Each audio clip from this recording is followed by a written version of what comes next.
नमस्कार दोस्तों, आप सभी का मैं अपने YouTube चैनल आशा स्टडी पॉइंट पर स्वागत करता हूं। जैसा कि दोस्तों हम इतिहास में लगातार एक एक राजवंश को उठा के पढ़ रहे हैं। हमने मगध वंश को पढ़ा, जिसमें आपने देखा हरेक वंश के बारे में। फिर इसके बाद हम लोगों ने देखा आपका शिशुनाग वंश के बारे में। फिर आपने देखा नंद वंश के बारे में। नंद वंश का इतिहास समाप्त होने के बाद हमने देखा कि भारत पर विदेशी आक्रमण के दौरान हमने सिकंदर के बारे में चर्चा किया। और आज हमारा टॉपिक जो होगा, पहले हम मौर्य वंश की जानकारी के बारे में चर्चा करते हैं कि मौर्य वंश साम्राज्य के बारे में जानकारी किस तरीके से हमें मिली। आप सभी को दोस्तों पता है कि मैंने पहले भी कहा था कि जानकारी का मुख्य माध्यम हमारा जो बना इतिहास में, वो या तो साहित्य बना या तो फिर हमारा पुरातत्व बना।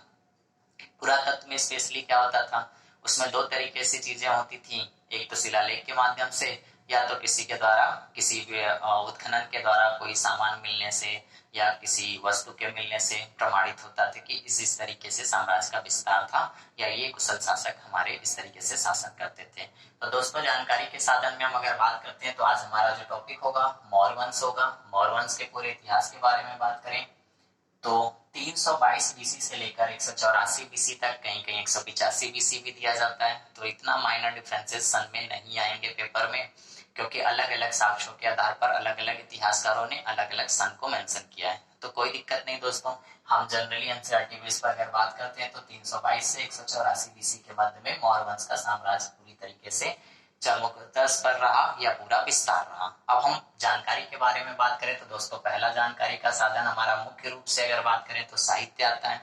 अब इन साहित्यों में देखिए जो जो हमारे मौर्य वंश से जानकारी देते हैं, इनके बारे में चर्चा करते हैं।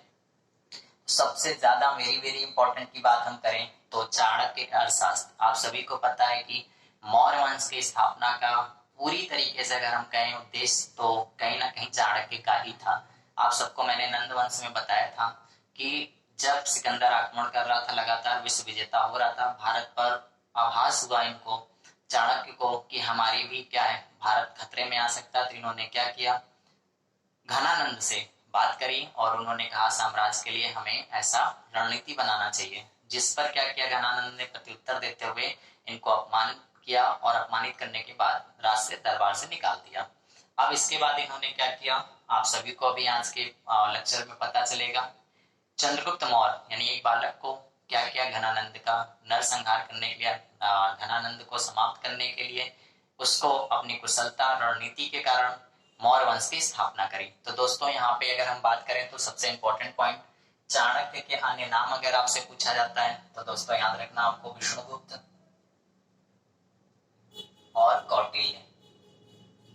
तो यहाँ पे दोस्तों ये नाम को भी आपको याद रखना है, अक्सर पेपर में आ जाता है कि विष्णुगुप्त किसका नाम था या कौटिल्य किसके उपनाम से जाने जाते थे। तो ज्यादा हम बात करें तो अर्थशास्त्र किसके द्वारा लिखी गई है, चाणक्य द्वारा लिखी गई है। चाणक्य अन्य नामों में बात करें तो विष्णुगुप्त और आपका कौटिल्य नाम भी मिलता है। अब दोस्तों हम बात करें अर्थशास्त्र के बारे में तो अर्थशास्त्र जो हमारी चाणक्य द्वारा लिखी गई उस विषय वस्तु के बारे में बात करें तो कहीं ना कहीं राज शासन व्यवस्था चलाने के उद्देश्य पर आधारित ये बुक है आपकी, यानी ये इनकी पुस्तक है। इस साहित्य में आप ये मत समझिएगा कि अर्थशास्त्र मतलब इकोनॉमी से रिलेटेड या अर्थव्यवस्था से रिलेटेड कोई चीज है, ऐसा नहीं। ये क्या है, राजनीतिक व्यवस्था को सुदृढ़ करने के लिए किस तरीके राजा को कार्य करना चाहिए, अपना विस्तार करना चाहिए, इन सब के बारे में जानकारी मिलती है। तो उम्मीद करता हूँ दोस्तों पहली जानकारी के साक्ष्य में अगर बात करें तो चाणक्य अर्थशास्त्र। अब आ जाते हैं दूसरा, भद्रबाहु के कल्पसूत्र। मैंने आपको बताया कि ऐसे ऐसे हमारे साहित्यकार दरबार में रहते थे जो क्या करते थे, राज्यों को देखते हुए उन राजाओं के बारे में वर्णन करते थे। तो मौर्य वंश के लिए एक महत्वपूर्ण जानकारी के बारे में भद्रबाहु के कल्पसूत्र भी मिलते हैं। आप सभी को पता है कि जब अंतिम समय चंद्रगुप्त मौर्य अपना राजभार त्यागते हैं तो भद्रबाहु के साथ ही जाकर ये क्या करते हैं, अपने तपस्या के दौरान अपने प्राणों का त्याग करते हैं। तो अभी हम भद्रबाहु के बारे में आगे आपको बताएंगे। तो ये जानकारी हमें किससे मिलती है, भद्रबाहु के द्वारा लिखित ग्रंथ कल्पसूत्र से मिलती है। अब इसके बाद हम तीसरे बारे में बात करें, मुद्रा राक्षस के बारे में। आप सभी को पता है कि मुद्रा राक्षस के बारे में हम बात करें तो घनानंद के समय में मुद्रा राक्षस उसका सेनापति हुआ करता था, जो एक विशाल सम्राट की स्थापना किया था। घनानंद एक क्रूर शासक भी माना जाता था, वो राज्य के विस्तार के लिए किसी भी हद तक जा सकता था।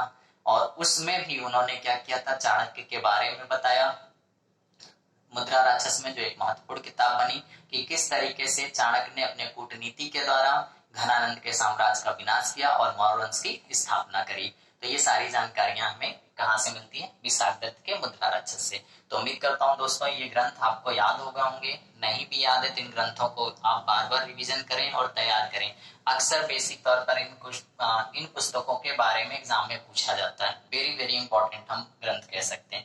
इसके बाद इसी सर्कल में हम आगे बढ़ते हैं तो मौर्य वंश की जानकारी के बारे में हेमचंद के प्रशिष्ट पर्वन के नाम से या स्थिर वीरावली के नाम से भी हमारे पास एक ग्रंथ लिखा गया जिसमें मौर्य वंश के बारे में जानकारी मिलती है। हम अगर दोस्तों बात करें तो मौर्य वंश पूरा इर्द गिर्द घूम के किसके हैं? चाणक्य और चंद्रगुप्त मौर्य के बारे में। फिर इसके बाद होने वाले राजा यानी आपका बिंदुसार और आपके अशोक सम्राट के बारे में जानकारी दी जाती है। तो यानी जितने भी ग्रंथ हैं हमारे इन राजाओं के बारे में वर्णन मिलता है। अंतिम बात करें तो हम महानामा भदंत के ग्रंथ हैं दीपवंश एवं महावंश जिसके बारे में भी मौर्य वंश की जानकारी दी गई। तो उम्मीद करता हूं दोस्तों ये साहित्य का साधन आपको पता चला जिसमें मुख्य रूप से चाणक्य अर्थशास्त्र, भद्रभाव के कल्पसूत्र, विशाखदत्त के मुद्रा राक्षस, हेमचंद के प्रशिष्ट पर्वन और महानामा भदंत के दीपवंश एवं महावंश। अब दोस्तों दूसरी जानकारी के बारे में हम चर्चा करते हैं तो आपका आ जाता है पुरातत्व। मैंने आप सबको अभी बताया था इतिहास के शुरुआत में पुरातत्व के बारे में बात करें तो भारत में पुरातत्व विभाग की स्थापना 1904 में लॉर्ड कर्जन ने करवाई थी। तो इस तरीके से पुरातत्व विभाग आज भी हमारा काम कर रहा है यानी पुरानी वस्तुओं का सर्वेक्षण करना, उससे जानकारी निकालना और उससे लोगों को अवगत कराना। अब हम दोस्तों बात करें पुरातत्व के बारे में तो आप सभी को पता है मौर्य वंश के बारे में अगर हम बात करें तो उसमें अशोक का नाम प्रमुख आता है क्योंकि अशोक चक्रवर्ती सम्राट के रूप में जाना गया था और अशोक एक लोकप्रिय शासक था जिसके अभिलेख जगह जगह से प्राप्त किए गए थे यानी पुरातत्व के रूप में प्राप्त किए गए थे। तो मैंने आपको पुरातत्व विभाग में बताया भी है कि अशोक के शिलालेख ईरान, इराक, अफगानिस्तान आदि स्थानों से पाए गए थे। उसकी जो भाषाएं थी ग्रीक, ब्राह्मणी यानी हम कह सकते हैं उस समय जितनी लिपियां चल रही थी उन सभी लिपियों में अशोक के अभिलेख पाए गए। तो मुख्य रूप से अगर हम बात करें तो यहाँ 2 पॉइंट इंपॉर्टेंट बनता है। 1750 में सबसे पहले अशोक के अभिलेख को पता किसने लगाया था? तो टी फैंथलर महोदय ने लगाया था और मैंने इसके बारे में आपको अवगत भी कराया था और याद भी करना आपको। और इसके बाद अगर हम बात करें पढ़ने में सफलता किसने प्राप्त करी तो 1837 ठीक है जेम्स प्रिंसप ने पढ़ने में सफलता प्राप्त करी थी। तो ये 2 पॉइंट आपके यहाँ से इंपॉर्टेंट बनते हैं कि अगर हम मौर्य वंश के बारे में बात करें तो पुरातत्व से भी हमें जानकारी मिलती है।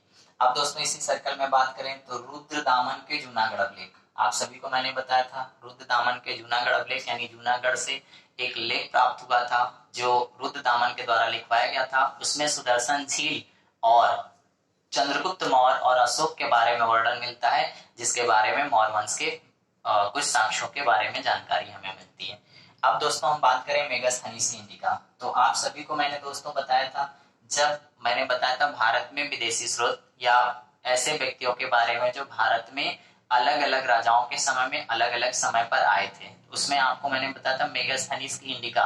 मेगास्थनीज जो आया था चंद्रगुप्त मौर्य के दरबार में आया था। उसने अपना एक ग्रंथ लिखा जिसका नाम था इंडिका और इंडिका में इसने क्या किया था भारत के लिए पहली बार इंडिया शब्द का प्रयोग किया था और चंद्रगुप्त मौर्य के बारे में वर्णन किया था। तो दोस्तों उम्मीद करता हूं आपको ये जानकारी के साधन आपको पता चल गए। अब हम लोग शासक के बारे में चर्चा करते हैं यानी चंद्रगुप्त मौर्य के जीवन के बारे में चर्चा करेंगे। चलिए दोस्तों हम लोग देखते हैं चंद्रगुप्त मौर्य का एक जीवन परिचय जहां से जो भी महत्वपूर्ण प्रश्न बन सकते हैं इस पे हम चर्चा करते हैं। जैसा कि आप सबने अभी देखा जानकारी के स्रोतों में कि घनानंद एक क्रूर शासक था जिसका नंद वंश की समाप्ति करने के बाद गुरु चाणक्य के सहयोग से चंद्रगुप्त मौर्य ने मौर्य वंश की स्थापना करी और मौर्य वंश की स्थापना करने के बाद क्या क्या हुआ इसके बारे में हम चर्चा करते हैं। दूसरे पहलू पे अगर हम चर्चा करें तो आप सबको अभी मैंने बताया था कि सिकंदर एक महान शासक था जो 19 महीनों के दौरान भारत से जब वापस गया तो उसके बाद उसका सेनापति सेल्कस निकेटर भारत में ही रह गया था और सेल्कस निकेटर ने क्या किया था जो सिकंदर द्वारा जीते गए प्रांत थे उन प्रांतों पर अपना अधिकार बना के रखा था। और उसी में आपको मैंने बताया था एक व्यक्ति आपका था डेरियस। तो उसमें क्या हुआ था कि यूथेडेमस ने क्या किया था भारत को छोड़ने का निर्णय लिया और उसको भी सेल्कस ने जीतने का प्रयास किया। जब सेल्यूकस ने उसको जीतने का प्रयास किया तो उस दौरान दूसरी तरफ हमारे अगर बात करें तो पूरे मगध पर शासन कौन कर रहा था, चंद्रगुप्त मौर्य कर रहा था। और उसी दौरान चंद्रगुप्त मौर्य और सेल्यूकस के मध्य में युद्ध हुआ। तो दोस्तों हम बात करें तो यहाँ पे आपने देखा पहला पॉइंट मैंने लिखा है 305 बीसी में चंद्रगुप्त मौर्य और सेल्यूकस के मध्य में युद्ध लड़ा गया।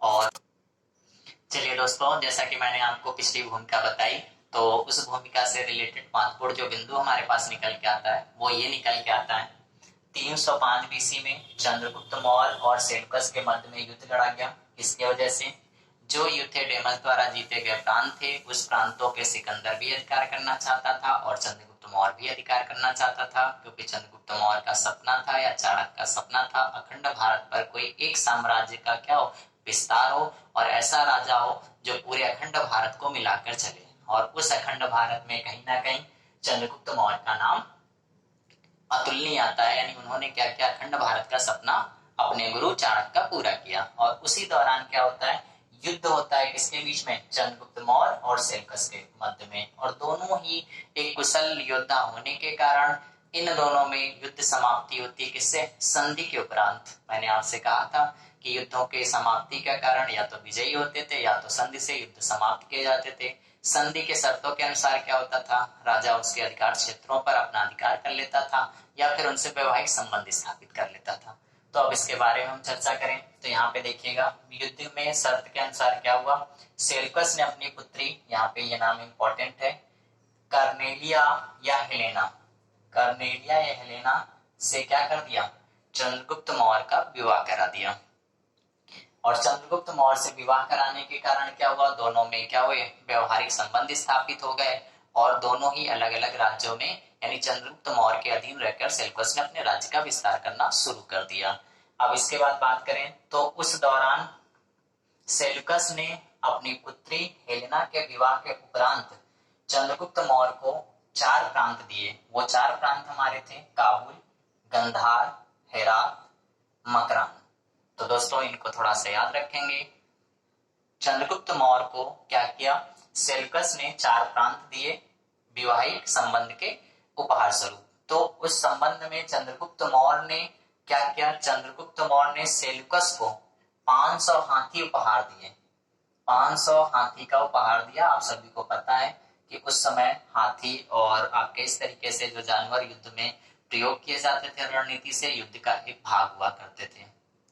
अब अगर बात करें दोस्तों तो कहीं ना कहीं इतिहासकारों ने बताया है कि चंद्रगुप्त मौर्य के पास एक बहुत बड़ी विशाल सेना थी, लगभग 6 लाख सेना चंद्रगुप्त मौर्य के पास थी, जो एक बहुत बड़ी विशाल सेना मानी जाती थी। तो यहाँ पे आप आगे देख पा रहे होंगे उसी दौरान जब आपका क्या हुआ, वैवाहिक संबंध स्थापित हुए तो सेल्यूकस ने अपने मेगास्थनीज, राजदूत मेगास्थनीज को क्या किया, चंद्रगुप्त मौर्य के दरबार में भेज दिया। मैंने विदेशी स्रोत में आपको बताया था मेगास्थनीज को क्या कर दिया, चंद्रगुप्त मौर्य के दरबार में भेज दिया। और मेगास्थनीज ने चंद्रगुप्त मौर्य के दरबार में रहते हुए मौर्य वंश के बारे में वर्णन किया और वहां के इतिहास के बारे में जानकारी का मुख्य साधन बना। अब दोस्तों हम बात करते हैं तो इनके जीवन परिचय में इनके पिता के बारे में भूमिका, इनके माता के बारे में भूमिका, इनके वंशों के बारे में भूमिका कोई स्पष्ट प्रमाण नहीं मिला है, अलग अलग साहित्यों में अलग अलग मिला है। इस वजह से इनके बेसिक जीवन की जो महत्वपूर्ण घटनाएं उससे रिलेटेड जो भी यहाँ से प्रश्न बनता है आप इसको चर्चा कर पा रहे हैं और आप देख पा रहे हैं। चलिए अब इसके बाद दोस्तों हम बात करें तो 298 बीसी में जैनी गुरु भद्रबाहु, अभी मैंने आपको बताया था भद्रबाहु के बारे में जानकारी के स्रोत में, जैन धर्म की इन्होंने दीक्षा ली और जैन धर्म की तरफ झुक गए। और अंतिम समय में इन्होंने क्या किया, जीवन के अंतिम समय में श्रवणबेलगोला, ये इंपॉर्टेंट पॉइंट है, श्रवणबेलगोला का नाम बार बार पूछा जाता है, कभी कभी जनरली प्रश्न केवल इतना ही पूछ लेता है श्रवणबेलगोला भारत के किस राज्य में है। तो श्रवणबेलगोला हमारा कर्नाटक, मैसूर कर्नाटक में है। और प्रसिद्ध किस लिए, श्रवणबेलगोला में चंद्रगिरी की पहाड़ियां हैं, श्रवणबेलगोला में चंद्रगिरी की पहाड़ियां हैं जहां पर भद्रबाहु के साथ जाकर चंद्रगुप्त मौर्य ने अपने उपवास के दौरान अपने प्राणों को त्याग दिया था। तो ये एक महत्वपूर्ण बिंदु निकल कर आता है, उपवास के दौरान अपने प्राणों को किसने त्याग किया था, तो चंद्रगुप्त मौर्य ने। और यहाँ से आपका प्लेस एक बनता है श्रवणबेलगोला, यानी इनकी मृत्यु कहाँ पर हुई थी, तो श्रवणबेलगोला में हुई थी। कब हुई थी, तो 298 बीसी में हुई थी। अब इसको जैन धर्म में सुलेखना के नाम से जाना जाता है। तो दोस्तों इस पॉइंट को आप याद रखिएगा। तो उम्मीद करता हूं दोस्तों मौर्य वंश में आज मौर्य वंश से दी गई जानकारियों के बारे में आपने समझा। कल का जो हमारा वीडियोस होगा उसके बारे में हम चर्चा करेंगे, जिसमें आप देखेंगे बिंदुसार के बारे में हम चर्चा करेंगे और अशोक सम्राट के बारे में चर्चा करेंगे। अगर वीडियोस में हमें टाइम मिलता है तो हम मौर्य वंश के प्रशासन के बारे में भी चर्चा करेंगे। तो बहुत बहुत धन्यवाद।